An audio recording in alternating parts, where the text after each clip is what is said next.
Welcome back, everyone, to part two of American Women and the Revolutionary War. Now, this second part of the lecture follows upon part one of American Women and the Revolutionary War. In particular, we'll pick up right where we left off with women in the wartime experience. Here we're looking at the examples from history of women who managed to make it as far as the battlefield of that war. And when I say that war, I'm talking about the American Revolutionary War, sometimes called the War for Independence. Now, in rare cases, women like Molly Pitcher and Deborah Sampson found their way into military service. It wasn't the way it is now, for example, in the military, where a pretty thorough integration of women into the armed services, including into combat roles, has become increasingly the norm. You must remember that over 200 years ago now, there was no such concept in the American military of women service members. So when Molly Pitcher and Deborah Sampson and a few others found their way close to the action, it was usually by disguising themselves as men. Now, more common than this were those women who found supporting roles in the fight as launderers, seamstresses, cooks, or even camp followers for the army. And camp follower was a name that conjured up the image of women prostitutes, though, as it turns out, these labels were rather fluid because what valuable services a woman might render in the form of seamstress or cook or launderer might be perceived simply by the fact that she was in close proximity to the soldiers as prostitution. So we need not to take the label camp follower as synonymous with prostitute. But there's no doubt that even for those women who held legitimate roles as support staff within the military, often bore the stigma of camp followers just the same.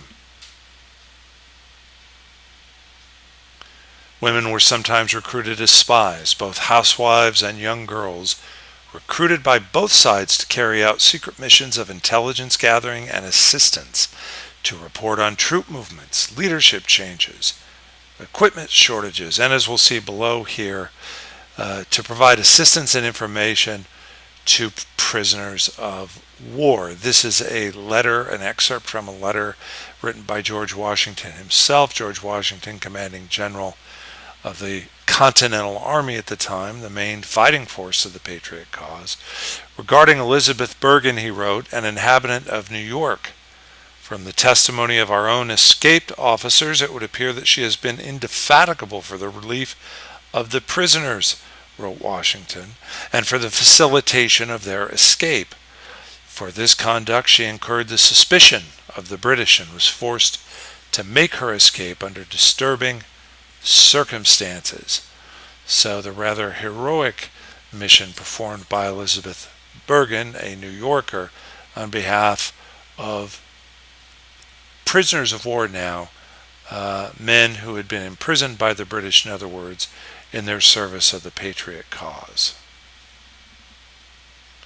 Certainly women's lives were lived in the crosshairs of the battles of the violence of the Revolutionary War, and inevitably women were sometimes drawn in to that violence, famously in the case of Jane McCrae, a colonist who remained loyal to the English cause, was killed by native fighters.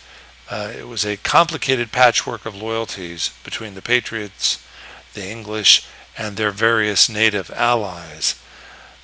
As one eyewitness referred to another instance of a woman being murdered, as it was framed, a pregnant woman, thou shalt never give birth to a rebel, wrote the loyalists in blood above her body. So rather violent and sensationalistic reporting on the lives lost by women, both loyalist and patriot. Here we have the American general, Horatio Gates, referring to the Jane McCrae instance here. If you look about halfway down the quote, Miss McCrae, a young lady, lovely to the sight, of virtuous character and amiable disposition, engaged to be married to an officer of your army, meaning the British Army, was carried into the woods and there scalped and mangled in a most shocking manner. So the sensationalistic reporting of women's lives lost on both sides now of the American Revolution. And we're going to come back to this issue of Native involvement here in just a moment. Now, the war will give rise to a new kind of female role model, you might say, a new role model for a revolutionary age. Not so much for their participation in the actual fighting of the war, but rather for their stance taken in support of the patriot cause. Women like Mercy Otis Warren here, from a well-respected Boston family. Warren gave voice to women's patriotic duty during the Revolution and urged her fellow colonial women to see their domestic labors as supporting the patriot cause. In a note that she wrote during the lead up to the war in 1774, Warren said that as every domestic enjoyment depends on the decision of the mighty contest, meaning the coming war between the British and the colonists, who can be an unconcerned and silent spectator? Not surely the fond mother or the affectionate wife who trembles lest her dearest connections should fall victims of lawless power. So Mercy Otis Warren positioning herself here as a supporter of the patriot cause, mostly through her role as a wife and mother of those who may fight in the war to come. This will give rise to what historians call Republican motherhood. This is really a conception now born of the Revolutionary Age that idealized the position of women, of patriotic women, in support of the colonial cause as wives, as mothers. Women such as Abigail Adams, for example, and Mercy Otis Warren were free white women whose own educational attainments and family property allowed them a voice in what was a semi-public sphere of women's support for the revolution. Normally, women wouldn't have or be expected to have a voice in the public sphere, say in newspaper articles or in political speeches, that sort of thing. But in the case of the revolution, a semi-public sphere of letter writing, for example, and the printing sometimes of this correspondence in newspapers gave women's voices a broader scope than normally. And such women therefore became exemplars of the patriot cause by linking their own roles as mothers and wives to the virtues for which their sons and husbands fought, that is, the virtues of liberty and independence that the revolution itself embodied. As such, a new model of what historians refer to as Republican motherhood. Republican here referring to the form of government that is a republic, not to be confused with the modern Republican Party, but rather a republic, a self-governing state based on popular sovereignty. So Republican motherhood is distinct from the imperial or monarchical government of Britain.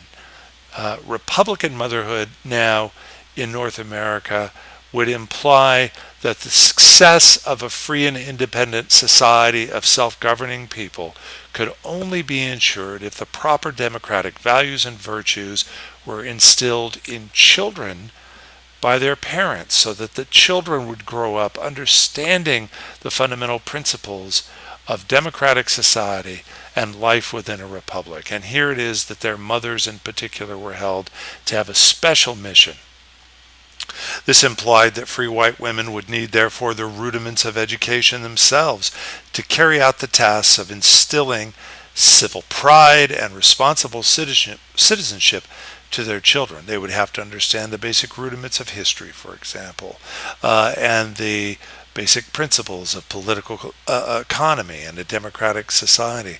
But even more than the formal kind of instruction that they would provide their children, it was really as moral exemplar, as the self-sacrificing wife and mother whose only concern and care was for the well-being and well-raising of her children, who would become the next generation then of Americans in this new and revolutionary age. And so it seems fair to ask, in what ways would a commitment to Republican motherhood both empower and restrict a woman of this period? Keep in mind, it was assumed that this was all an influence that would play out within the domestic confines of the home. There's no greater sense of a woman's public obligation, and so it's a question worth asking. Was this a liberating conception for women, or was it really more of a traditional kind of restricted sphere that she was now to concern herself with? Perhaps more dangerous to tradition and convention than the concepts of liberty was the even more revolutionary concept of equality. Judith Sargent Murray was a self-taught philosopher and essayist who published works condemning the traditional ways of educating women, claiming that female intelligence was stifled by such training, thereby keeping women perpetually under the thumb of men. And what she's referring to here is the bare minimum of literary education a woman might receive, even though, again, the great majority of women might not receive even that sort of education. But the Abigail Adamses and Mercy Otis Warrenses of the day, that is, free white women of property whose husbands were professional people, these women would be inclined to receive education as part of their refinement, you might say, their grooming as potential wives and mothers. But here Murray is saying that women's education must go beyond that kind of ornamental or adorning education. Her feminist essays called on young women to demand greater access to the kinds of education that men enjoyed, and to develop their minds and their interests in a way equal to men. Let's read an excerpt here from one of her essays. Will it be said that the judgment of a male of 2 years old is more sage than that of a female of the same age? I believe the reverse is generally observed to be true. But from that period, what partiality? How is the one exalted and the other depressed? What she's saying here is that a 2-year-old male child would be groomed more auspiciously for education and intellectual development than a grown woman would be. And so she says the contrary modes of education, that is, the one for the woman and the one for the male. The one is taught to aspire, and the other is early confined and limited. As their years increase, the sister must be wholly domesticated, while the brother is led by the hand through all the flowery paths of science. Keep in mind, this is the age of enlightenment, and so Judith Sargent Murray here is arguing not only for a literary education, that is, an education built around great works of literature for women, but also in the sciences, critically. In the age of enlightenment, it was a scientific education now that was increasingly made available to young men. Grant that their minds are by nature equal, and there's that word equal, more dangerous, I think, even than liberty, and you might ask yourself why. Yet who shall wonder at the apparent superiority if indeed custom becomes second nature? Yeah, why would equality be more dangerous even to the revolutionary generation, even to those who supported the patriotic cause, than a concept like liberty? Another famous work from the period on behalf of women's rights a kind of early feminist expression, was that of Mary Wollstonecraft in her work, A Vindication of the Rights of Women. The men have leisure enough to read, writes Wollstonecraft, and every access to books at college, but our sex are kept at very short allowances by our parents, who are afraid to give us improper books and do not know what are or are not proper. So more assertive female voices, even radical female voices, promoting the much more dangerous concept of equality to an age of revolutionaries who readily accepted the concept of liberty. Well, liberty was itself a contradictory term of the time because it often went along with its contrary, namely enslavement. Nearly 250,000 women were enslaved in America during the time of the Revolution, and the vast majority of them remain enslaved after the Revolution. Now, this is critical for us to recall because we've been focusing mostly on rather well-to-do, independent, free white women of property and marriage, but they make up now only a fraction of the total female population in the colonies. Of course, you have 250,000 women who are not free, not independent, but rather enslaved. And how does the revolution affect them? Well, for a few, perhaps a few thousand, the revolution did provide an opportunity for freedom from slavery. Some were emancipated by, for example, Dunmore's Proclamation, an edict offering freedom and protection to slaves in the Chesapeake, granted by the English to hurt the Patriot cause in the early stages of the conflict. Now, others, few in number though, others, like Elizabeth Freeman, took advantage of emancipation laws written during and after the Revolution, mostly in the northern states. Elizabeth Freeman, known at the time by her associates, her family, as Mum Bet, or Elizabeth Freeman, was among the first to bring the legal test of slavery and the constitutionality of slavery to the bar in Massachusetts in 1781, and won a favorable ruling that, in fact, her enslavement was contradictory to the established principles of liberty that the revolution espoused. And you can see here that on her tombstone, which is now a kind of historical marker unto itself, is the epitaph: "She was born a slave and remained a slave for nearly 30 years. She could neither read nor write, yet in her own sphere she had no superior or equal." And so the case of Elizabeth Freeman, far from being common or representative of the experiences of women of color or enslaved women, but nevertheless an interesting sort of insight, you might say, into developing notions of emancipation that were brought up by the revolutionary rhetoric of liberty and equality. But the sad fact is that for the great majority of enslaved women, there would be no relief brought by the revolution. And as we'll see as the course develops, that just in fact the opposite occurred as the institution of slavery became ever more deeply rooted and more geographically widespread right on through this period into the 19th century. And for Native women as well, the War of Independence meant precious little independence. In fact, instead, typically a tragic loss of home and independence. The lives of Native women were greatly disrupted by the American Revolution, especially for a majority of tribes who sided with the British and therefore often paid the price of having their villages abandoned, burned, and seized by the victorious colonial forces. This was true generally in the lands of the Iroquois Confederacy that we looked at in the first lecture of our course, throughout upstate New York, where the long-standing ties among the Five Nations were broken by the British defeat in the war. Now, you'll recall earlier the case of Jane McCrae, a loyalist woman who was killed by native fighters during the war.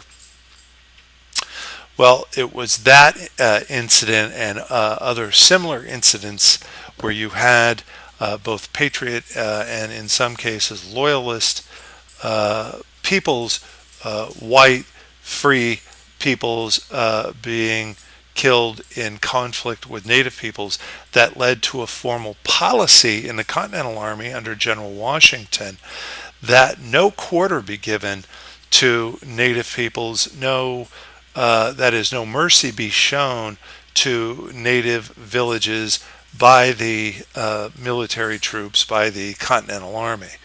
Native women often found themselves deliberately, in other words, deliberately in the crossfire as George Washington, commanding general of the Continental Army, targeted them really as leverage against the cooperation with the English.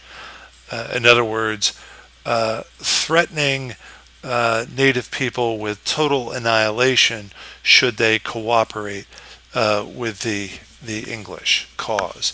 The advice given by one anonymous author to American forces was, quote, destroy any Indian village they met and carry off the women and children, which would soon bring their husbands and fathers, by which he meant bring them back into the sights of the American troops, that is, the colonial troops. So, becoming pawns in an ever more destructive game, native women often paid a great price for the conflicts enjoined by the American Revolution. And instead of finding themselves liberty, let alone equality, they often found dispossession, loss of family, and sometimes loss of life. So, to summarize then, we would say, I think, that the revolution, the American Revolution, had a paradoxical legacy for women. That is, an often contradictory legacy for women, not just between free white women or, say, women of color, but even within the community of free white women, conventional and traditional roles within the domestic sphere now being enshrined with patriotic glory, leaving others like Judith Sargent Murray to wonder when full equality outside the domestic sphere might be granted to women. And we're reminded of this paradoxical legacy when we consider again the gendered imagery of the Revolution. Free white propertied women who joined the Patriot cause experienced limited opportunities for political expression and military service, mostly through an extension of their domestic roles as wives and mothers in support of boycotts, homespun movements, and supplemental assistance for the military. One concept, Republican motherhood, sought to cast the duties of motherhood in the patriotic colors of civic identity and good citizenship, but only within the domestic context of marriage and motherhood. Some more radical women's voices called for full equality of opportunity and education. For a great majority of women of color, however, especially enslaved women and native women, the revolution offered no relief, but in most cases solidified the chains of servitude and further eroded the independence of native lives. All right, so that will end now part 2 of our lecture, Women and the American Revolution. We will move on now to consider the question of women's lives after the revolution.